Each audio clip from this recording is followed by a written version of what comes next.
Nós queremos falar hoje sobre família mais que vencedora. Família mais que vencedora é o tema do que nós queremos ministrar hoje, e esse tema é também o nome do ministério daqui da família, do ministério de família aqui da nossa igreja. Então, nós temos um ministério aqui na igreja, um ministério de família, e o nome desse ministério é Família Mais que Vencedora.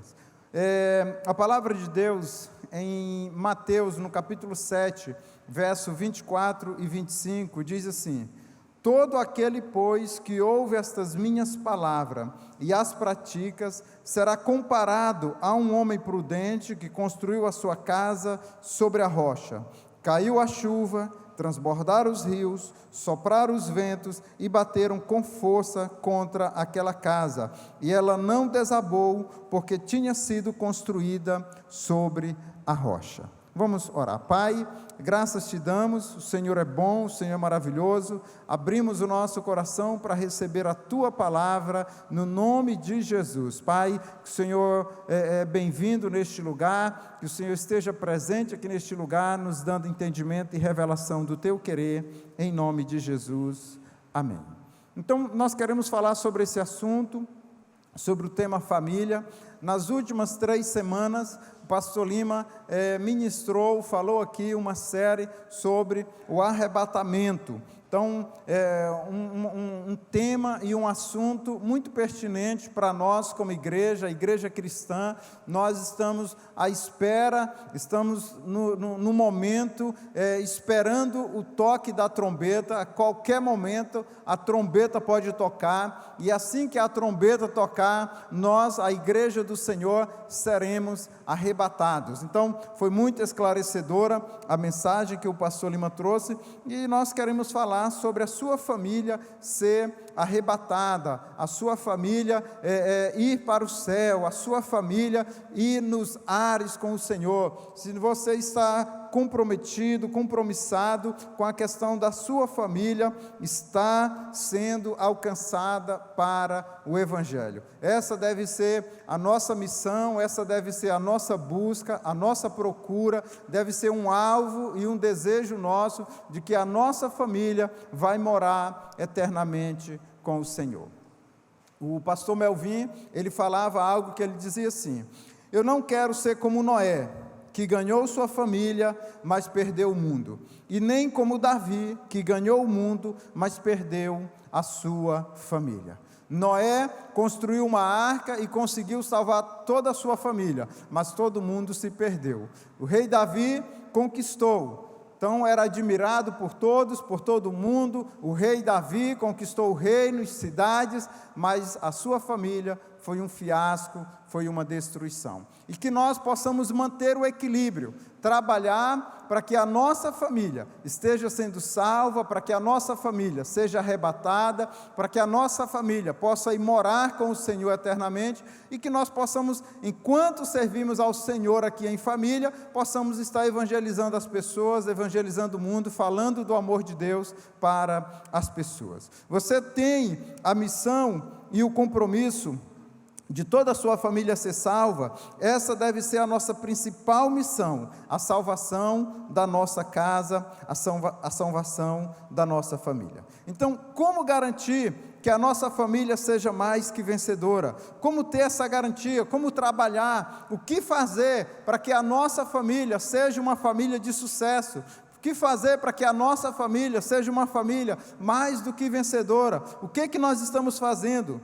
Então, nós precisamos, quando jovem, ainda procurar, ainda quando a procura de alguém para casar, saber fazer essa escolha: com quem irei me casar? Casar com alguém que tenha princípios, com alguém que tem valores, com alguém que entende a seriedade do que é o casamento. Sabe, queridos, nós precisamos trabalhar contra a onda do divórcio, da separação, contra a onda da destruição da família. Nós precisamos bater contra.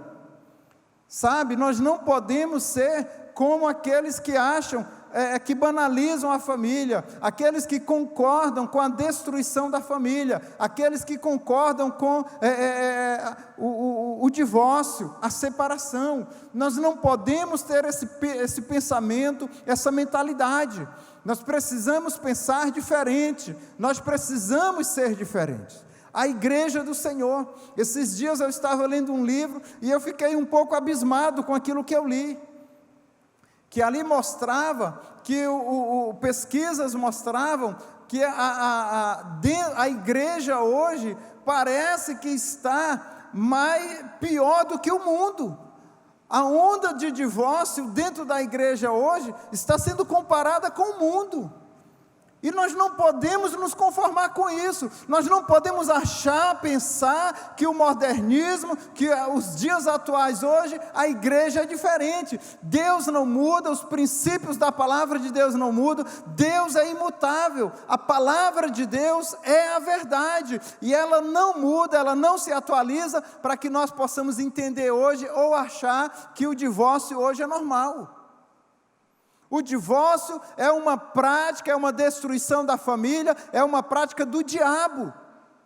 E nós não podemos achar que é normal. Temos que trabalhar e combater contra essa onda. Você que é casado, casados para sempre. Você que é solteiro hoje e vai se casar, tenha essa mentalidade. Saiba escolher a pessoa, saiba com quem você vai casar, porque você vai casar para permanecer casado.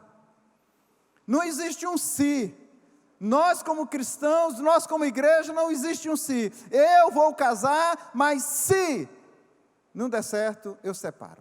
Nós não podemos ter essa mentalidade. Sabe, querido, tem pessoas que trabalham contra a família, que querem ver a destruição e a banalização da família, mas a igreja tem que pensar diferente, a igreja tem que agir diferente, a igreja tem que ter outro pensamento, outro posicionamento.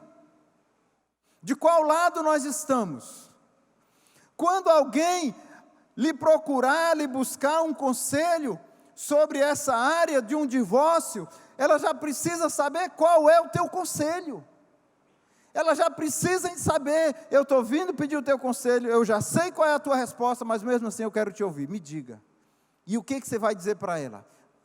Você vai dizer aquilo que ela já está imaginando, ou ela vai ouvir outra coisa da sua boca. Ou você vai orientar ela, falar, eu acho que a melhor opção mesmo para você é o divórcio. É isso mesmo. Ou você vai combater essa onda, essa praga, essa onda mundana, essa enxurrada mundana. E aí nós precisamos ter esse pensamento. Então, quando jovem ainda, à procura de alguém, começando pela base, escolhendo a pessoa certa, a pessoa que tem princípios da palavra de Deus, não case com a primeira pessoa que chegar à sua porta, não case com o primeiro que lhe pedir em casamento, case com alguém que pensa, como diz a palavra de Deus, case com alguém que tem princípios, tenha critérios. E aí, queridos, uma vez escolhida a pessoa, uma vez que escolheu, uma vez que você já sabe quem é a pessoa agora, e uma vez casado, deve buscar, está procurando ainda entender, compreender, aprender. Nós estamos nesse mesmo barco, aprendendo a construir uma família de sucesso, a ter uma família mais do que vencedora. E aí buscando ler, ouvir uma mensagem, buscando conhecimento, conhecereis a verdade vos libertará, o meu povo perece por falta de conhecimento, e aí nós precisamos conhecer o que Deus tem para nós. Amém? Então, o que é uma família mais que vencedora? O que é uma família mais do que vencedora? É uma família que está alicerçada na rocha, uma família funcional, uma família de valores e princípios bíblicos, que serve e segue a Jesus. Ou seja, uma família mais do que vencedora não é uma família isenta de problemas, isenta de tempestades. Esse texto que nós lemos aqui, essa casa que estava alicerçada na rocha, a tempestade veio contra ela, as inundações veio contra ela, as adversidades veio contra ela, mas houve uma diferença, que ela não foi abalada, porque as suas estruturas estavam alicerçadas na rocha, e a rocha é Jesus. E a nossa família, para que ela possa ser mais do que vencedora, ela precisa estar alicerçada na rocha, e quando vier a adversidade, quando vier os problemas, ela estará bem alicerçada nessa rocha, e ela não vai à ruína.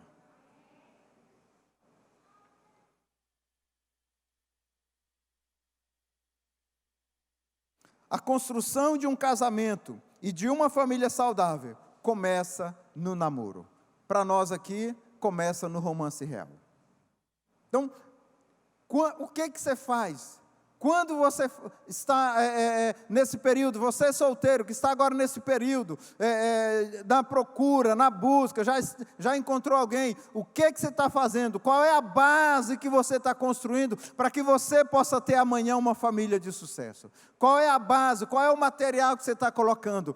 Sabe, queridos, o que sustenta uma casa é a base, é os alicerces daquela casa que sustenta ela. Então é por isso que a importância de nós construirmos uma boa base, ainda quando conhecemos a pessoa, quando estamos no período do namoro, do romance real, do noivado, construindo essa base, para que nós possamos ter uma garantia maior de um sucesso lá na frente. Família é a base que sustenta a sociedade e a igreja. Família é a base que sustenta a sociedade e a igreja. Famílias bem-sucedidas, sociedade estruturada, famílias abençoadas, igreja poderosa, igreja que cresce. Pastor Josué Gonçalves diz o seguinte: só tem valor aquilo que você valoriza. Só tem valor aquilo que você valoriza. Em Deuteronômio, capítulo 11, versículo 19, diz o seguinte: ensinem essas palavras aos seus filhos, falando delas quando estiverem sentados em casa, andando pelo caminho, quando se deitarem e quando se levantarem. Ensine, aproveitar as oportunidades, aproveitar os momentos de ensinar. Está andando, fale. Está sentado, fale. Está com o seu filho, fale da palavra de Deus, do ensino da verdade do Senhor. E aí nós queremos estar falando de algumas garantias de uma família mais do que vencedora. Existem outras também, mas nós consideramos que, se for colocado em práticas, algumas dessas garantias aqui, nós temos probabilidades maiores de termos uma família mais do que vencedora. E aí a primeira delas é refeições com todos à mesa. Refeições com todos sentados ali à mesa para fazer sua refeição. Este hábito precisa ser desenvolvido por todos no lar. É um hábito que nós precisamos desenvolver, que na hora da refeição é um momento sagrado de pais e filhos sentados ao redor da mesa para fazer a sua refeição. Ninguém fazendo a refeição nos quartos, à frente do computador, no sofá, à frente da TV, estão trabalhando para que todos estejam juntos no mesmo local, ali fazendo suas refeições. Talvez não seja possível estarem todos nas 3 principais refeições do dia. Então, talvez por causa de agenda de um compromisso de outro, de um trabalho de do estudo de outro, talvez não é possível estarem juntos nas 3 principais refeições. Mas, querido, esforce para que pelo menos uma das 3 principais estejam todos à mesa, todos sentados à mesa, ali fazendo a refeição. Pelo menos uma das 3 refeições, é bom nós criarmos esse hábito, para nós estarmos em família. Está provado que as famílias bem-sucedidas têm como hábito fazer refeições com todos à mesa. Uma pesquisa recente revelou que apenas a metade dos adolescentes janta regularmente com os pais. Doutora Catherine, professora de educação da Faculdade de Educação de Harvard, acompanhou 65 famílias durante um período de 8 anos. Ela descobriu que a hora do jantar tinha mais valor para o desenvolvimento da criança do que as brincadeiras da escola de ouvir histórias. Há claramente poder em partir o pão juntos. Então, esse é um momento importante, estar junto em família. E aí, todo mundo em família, agora na hora da refeição, e aí junta toda a sua casa. Esse é um momento importante. Ninguém lá, um no quarto, um na beira da piscina, outro em cima, outro embaixo, comendo de qualquer jeito, de qualquer forma, não. Todo mundo aqui à mesa, sentado, fazendo a refeição, conversando, batendo papo, às vezes sorrindo, brincando, mas tendo aquele tempo ali muito gostoso em família. Outro ponto importante é oração com todos à mesa. Oração com todos à mesa. Todos à mesa, sem celular. Ensine a seus filhos a serem agradecidos e reconhecer que Deus é Deus quem supre as necessidades da família e todos devem ser gratos pelo pão de cada dia. Então, ninguém na frente do celular, ninguém com o celular na mão. Então, senta todo mundo agora e aí vamos agradecer a Deus. Aproveite aquele momento, reconheça a Deus, que o alimento que está à sua mesa foi Deus quem proveu, foi Deus quem trouxe, foi Deus quem abençoou, foi Deus que abriu portas para o seu emprego. Reconheça isso. E aí, querido, às vezes a nossa tendência, e a tendência dos nossos filhos, às vezes é reclamar. Ai, de novo essa comida, ai, de novo isso, de novo aquilo, ai, essa comida, está ruim, está salgada, está isso, está aquilo. E aí aproveite esse momento para ensinar os seus filhos a serem agradecidos.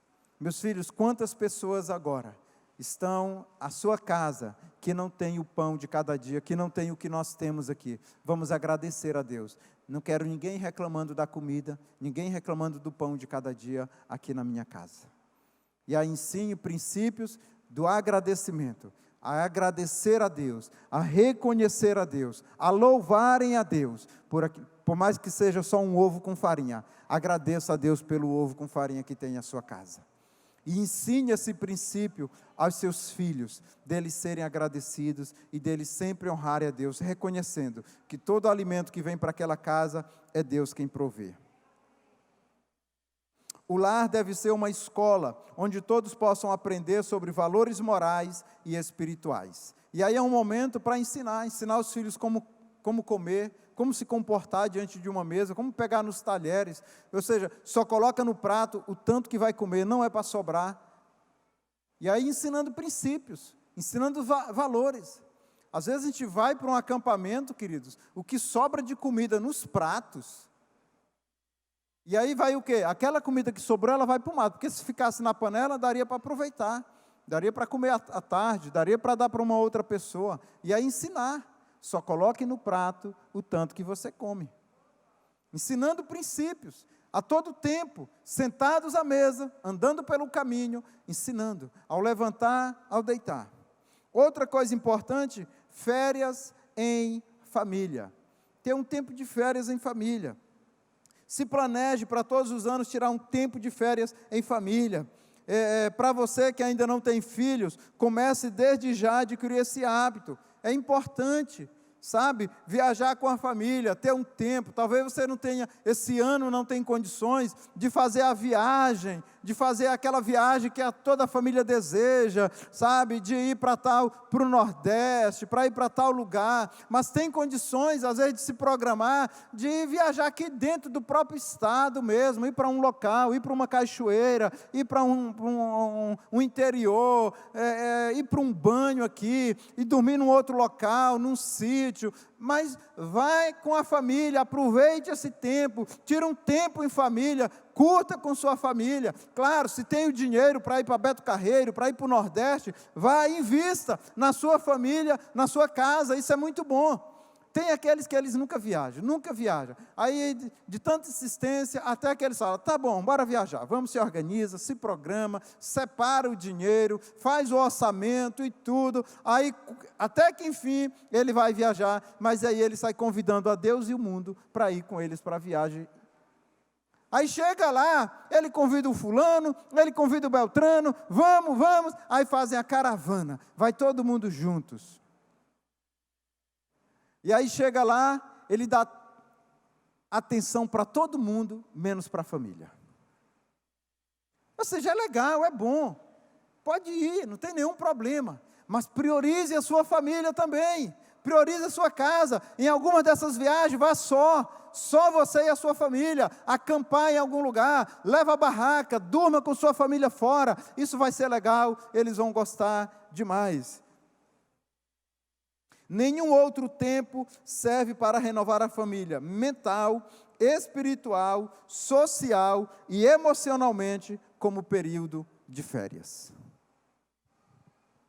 Boa noite, queridos. Tudo isso que nós estamos falando aqui é algo que nós também estamos construindo, né? Há uma construção nisso, a gente está aprendendo coisas aí que a gente ainda precisa praticar mais, mas tudo isso é importante. Você que é solteiro, como o Barbosa falou, né, a questão de que você está procurando alguém, é importante para você hoje aprender isso, não deixe para amanhã. Você que é um casal que ainda não tem filhos, é um casal que já tem filho, é filho pequeno, nossa, é um privilégio você encaminhar seus filhos no caminho do Senhor, nos caminhos do Senhor, e também aprender a integrar tudo isso na sua vida e na sua família. Isso é um privilégio fazer isso enquanto ainda pequenos. Mas você que tem filhos que são adolescentes, ainda solteiros, que moram com você, comece a partir de hoje ainda a fazer tudo isso. Não perca tempo, porque tudo isso que a gente está passando para vocês são algumas garantias de que realmente nossos filhos, nossa família, será uma família mais que vencedora. Amém? Uma outra garantia, né, é o culto doméstico. Culto doméstico é um tempo muito precioso que nós temos em casa com os filhos. Você que ainda não tem filho, você pode fazer com sua esposa, a partir de hoje, né, aprender, criar esse hábito dentro da sua casa. Mas tem algumas coisas que nós fazemos, eu vou dar nosso exemplo prático do culto doméstico. O que nós fazemos? Separamos uma hora do dia, um tempo, né, do dia. Alguns fazem assim que acordam, na hora do almoço, mas o nosso horário é antes das crianças dormirem. Nós tiramos um tempo, mais ou menos uma meia hora, 40 minutos, para estar junto com eles. E o primeiro momento que nós fazemos, tiramos um tempo de louvor, adoração. Uma coisa que eu quero ressaltar é que é importante você integrar eles em tudo isso. Não só você como o esposo, como o pai, ou só a mãe, mas eles precisam estar integrados nisso. E para que isso aconteça de uma forma natural, de uma forma divertida, prazerosa para eles, é importante você fazer de acordo com a linguagem do seu filho. Se é um bebê, faça de uma forma as músicas, os louvores, a história. Se é uma criança pequena, os nossos, quando eram bem pequenos, nós colocávamos o louvor, né? Tínhamos que dançar lá o homenzinho torto junto com eles. O louvor lá da Ana Paula Valadão, né? Para crianças, Aline Barros. E tínhamos que fazer tudo junto com eles lá, né? Coisa que a gente jamais pensou em fazer, precisamos fazer. E hoje, a Zaf e a Isabelle, a questão deles, o louvor deles é o hospício. Já mudou muito. Mas, assim, faça de acordo com a linguagem dos seus filhos. Se é uma criança pequena, se é um adolescente, se é um jovem, né? Para que haja o quê? Que haja algo natural, que seja algo prazeroso para eles, que eles gostem daquele tempo. É importante não ter aquele clima de religiosidade. Não, tem que ficar sentadinho aí, ouvindo a palavra, nem pode se mexer, de forma alguma. Tem que ser um tempo prazeroso. Eu acho muito legal os nossos filhos, assim, para a glória de Deus, que foi uma conquista para nós, essa questão do culto doméstico, que às vezes nós estamos nas atividades aqui na igreja, o Tadel, ou até culto, discipulado, né? E quando estamos indo para casa, a primeira pergunta que rola é: mamãe, está tarde? Por quê? Já sei o que eles querem. Eles querem saber se quando chegar em casa vai dar tempo fazer o culto doméstico. Se a resposta é que está tarde, já tem choro, eles ficam tristes. E se dá tempo, nossa, é uma alegria. Eles gostam muito desse tempo. E assim, eu fico tão feliz com isso. Isso quer dizer que realmente estamos encaminhando no caminho certo, da forma certa. Então, é preciso haver esse momento gostoso e prazeroso. Começamos com louvor, com uma adoração. Em seguida, colocamos uma historinha bíblica, ou contamos a história para eles, ou você lê a Bíblia com seu filho, que é adolescente, que é jovem, né, de acordo com a linguagem. Mas é importante ter esse tempo de leitura da Bíblia, porque eles precisam entender a importância da Bíblia, a importância da palavra de Deus para a vida deles. Logo em seguida, nós ruminamos a palavra, falamos um pouquinho sobre o que nós lemos, a história que nós contamos, e oramos junto com eles. Esse tempo de oração também é muito importante para eles aprenderem a orar, eles ouvirem nós orando. Nós ajudamos eles também a orarem, né, algumas petições. E é importante esse tempo também. No finalzinho, que nós fazemos uma brincadeira, uma descontração, que eu acho que é o momento que eles mais esperam do culto doméstico, que eles gostam muito. Mas o culto doméstico, ele precisa ser prazeroso, ele precisa ser gostoso, para que os filhos queiram participar daquilo. E é algo muito importante, que eu quero incentivar todos a fazerem isso. Às vezes, eu sei que diariamente é complicado, mas pelo menos uma vez por semana, pelo menos 2 vezes por semana, crie esse hábito na sua casa. Amém? Uma outra coisa é o tempo sozinho com Deus. Isso não só para os filhos, né, mas começar por nós mesmos. Você como pai, nós como pais, precisamos ensinar os filhos a amarem a presença de Deus, a buscarem ao Senhor. Mas eles precisam ver primeiro isso em nós. Como você, pai e mãe, vai falar: filho, vai para o quarto tirar o tempo com Deus. Se ele não vê você fazendo, se ele não nos vê orando, buscando a Deus e tirando esse tempo também. Nossos filhos, eles olham muito, a principal coisa que eles fazem é olhar para o que nós fazemos, são as nossas cópias pequenas. Às vezes nós vemos as atitudes deles: nossa, como parece comigo, meu Deus. E normalmente são aquelas coisas que a gente não gosta, né? Mas, gente, nós precisamos ser exemplo nessa área de tirar tempo com Deus, de orar, de buscar a Deus. Seu filho vai ver você fazendo isso, e ele vai querer fazer igual. Porque eu lembro que meus filhos, faça eles assistirem você. Se o filho é pequeno, ele não entende, você que acha que ele não entende. Ele vai começar imitando você, depois vai virar hábito na vida dele. É só imitação, só imita, sim, mas vai criar um hábito. E hábito de buscar a Deus é a melhor coisa que tem. Amém? Ensine seu filho, desde criança, desde pequeno, a buscar a Deus. Seja perseverante, ensinando seus filhos. Você ensina às vezes e parece que ele nem está ouvindo, não está entendendo, mas ele está entendendo. O pastor JB falou algo importante agora há pouco sobre a questão de estar à mesa, né? Eu aproveito muito a oportunidade para falar algumas coisas, ensinar algumas coisas para os meus filhos quando estamos comendo, né, fazendo as refeições.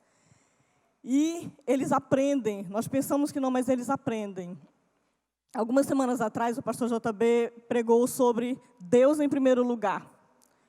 E as crianças, vocês sabem que as crianças estão ficando no salão, não tem salinha ainda, né? Vamos retornar logo em nome de Jesus. E os nossos filhos ficam aqui também. Depois dessa ministração, nós fazendo a refeição à mesa e tudo, começamos a conversar. Ah, a ministração foi essa, Deus em primeiro lugar, e eles gostam de falar e começam a falar o que eles gostaram, o que eles ouviram. E aquela semana toda, achei tão interessante que eles passaram repetindo várias vezes, Deus em primeiro lugar, brincava falando sobre isso, tudo era isso. E uma vez o Asaf chegou com um desenho, Jesus com uma taça e o número 1 na taça. Eu falei, filho, mas o que é isso? Ele falou, mãe, Deus em primeiro lugar. Ou seja, eles aprendem, nós pensamos que não, mas eles aprendem, eles estão observando, eles aprendem tudo que nós falamos. Amém?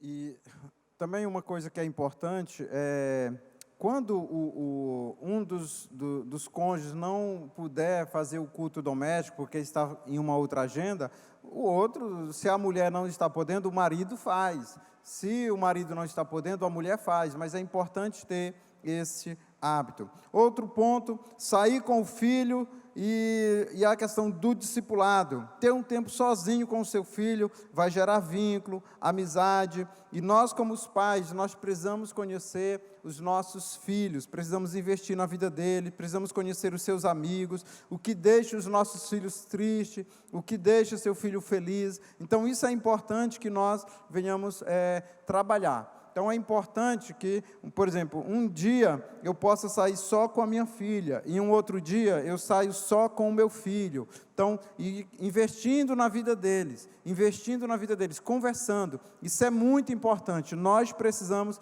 trabalhar isso na nossa vida e discipulando. Então nós discipulamos tantas outras pessoas e muitas vezes nós negligenciamos o discipulado com os nossos filhos. E aí esse discipulado não pode falhar.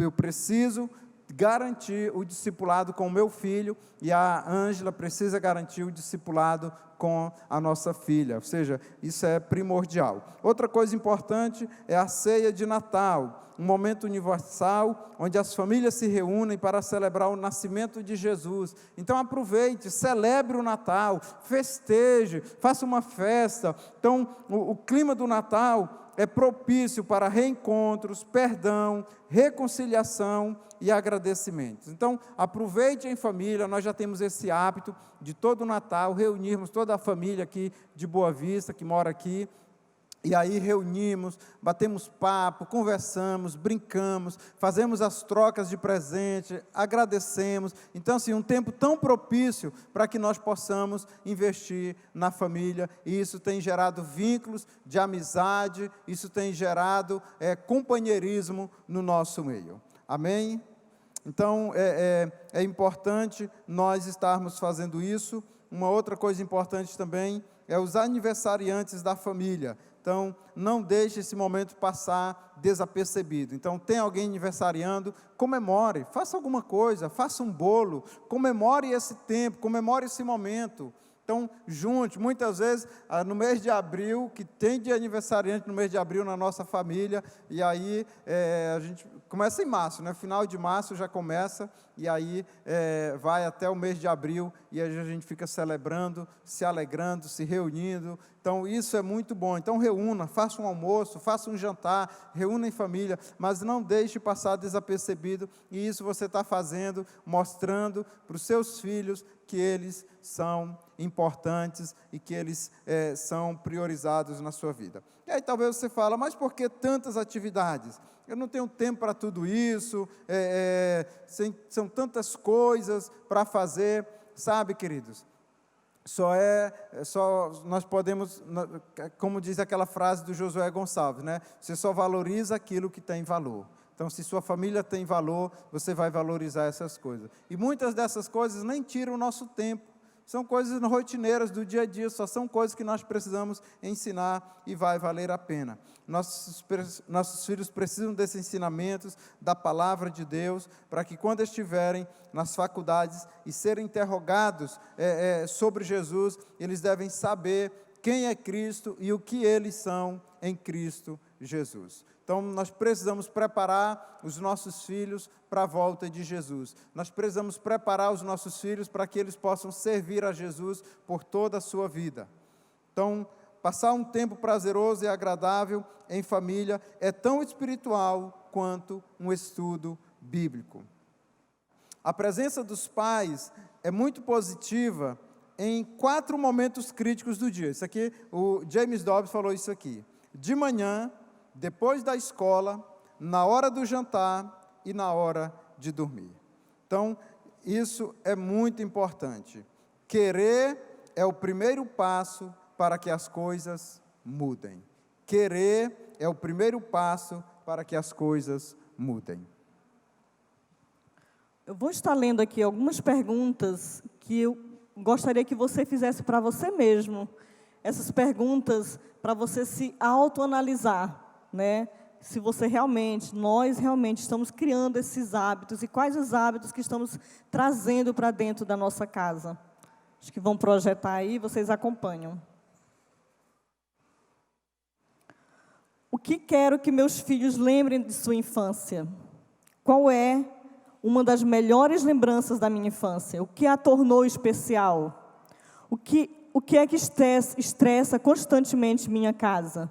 O que eu poderia fazer para aliviar esse estresse? Gosto de estar em casa com minha família? Por que sim ou por que não? Quais hobbies ou paixões eu tenho que compartilhar com meus filhos à medida que eles crescem? Que hobbies ou paixões as crianças têm hoje que poderíamos integrar e incorporar em nossa cultura geral? Que tipo de música, filme, artes eu quero que meus filhos sejam expostos? Com que tipo de ideias e filosofias quero que meus filhos se envolvam? Como posso encorajar isso? Que hábitos ruins estou cultivando que me impedem de estabelecer a cultura que desejamos em nossa casa?